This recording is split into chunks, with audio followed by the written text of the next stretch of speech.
Hi everyone, Brotsky from Reach Home Loans, and while I'm driving into the office today, I just want to talk a little bit about pre-approvals. I know it's a hot topic, it's something we've talked about in the past, but I really just need to reiterate how important it is to get pre-approved if you're not looking to pay cash, of course, for the property, right? Your alternative is you're going to finance, and you want to be in the strongest possible position with that financing when the time comes to submit an offer on a property.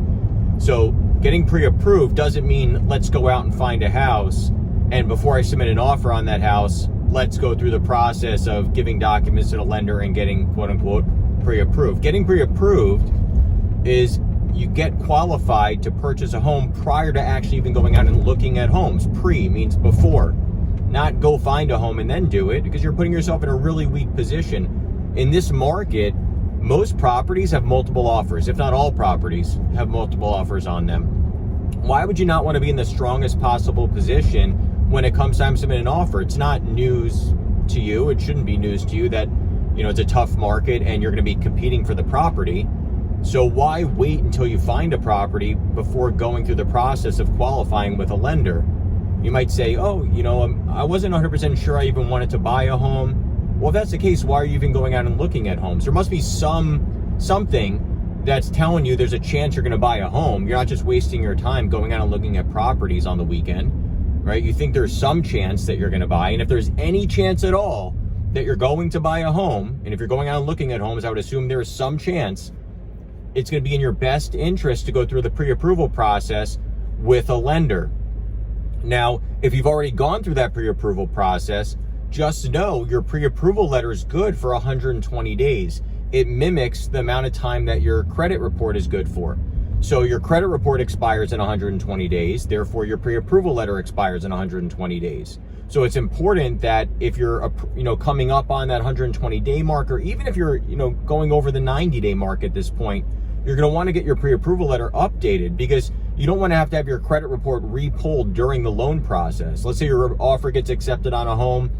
You have to get your credit re-pulled because now you're at day 123 and your closing's on day 125 of when you initially pulled your credit, right? That requires a new credit report. And something happens to pop up on your credit report unexpected. Now, you pay your bills on time, but we've seen plenty of times where a small medical collection shows up out of nowhere, causing the credit scores to drop. You just never know. So like I said, you want to be in the strongest possible position. In order to do that, you want to make sure you're pre-approved. You want to make sure that pre-approval letter is updated. Another thing that's important is if you were pre-approved prior to February of 2022, right? We're currently in March. You definitely want to reconnect with your lender if you haven't done so already, and make sure that the rising interest rates haven't negatively affected your ability to qualify or reduced the amount you qualify for. If you had tight debt ratio, meaning your debt to income ratio was relatively high already, well, interest rates are up significantly from where they were in the beginning of the year when you might have been pre-approved. So it's going to be in your best interest to contact your lender or a new lender, whatever it is you prefer, and find out what you qualify for based on today's interest rates, right? Your rate most likely wasn't locked when you got pre-approved. Typically, we can't lock an interest rate until you find a property, because we lock it for the amount of time necessary for the contract to close.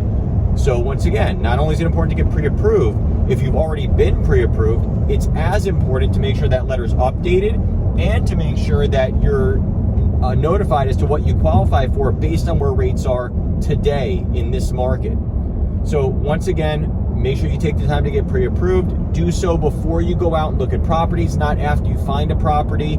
You don't want to put yourself up against a wall when you're having to submit an offer by 5 p.m. on a Saturday, and now it's 4 o'clock and you haven't even gone through the pre-approval process yet. It's just putting yourself in a weaker position. Take the time to do it. Shouldn't take long. Make sure you're working with a lender who follows the proper process by collecting your documents up front, not a pre-qual where they just take your word over the phone. That doesn't hold any weight. You want a true pre-approval, and if you want to take it to the next level, if you're not pressed for time, work with a lender who will do a full upfront underwrite for you, meaning they collect all your documents. They submit everything to the underwriter, which is the credit decision maker on the mortgage. They issue an actual conditional approval. That's about as strong as you can get prior to finding a property.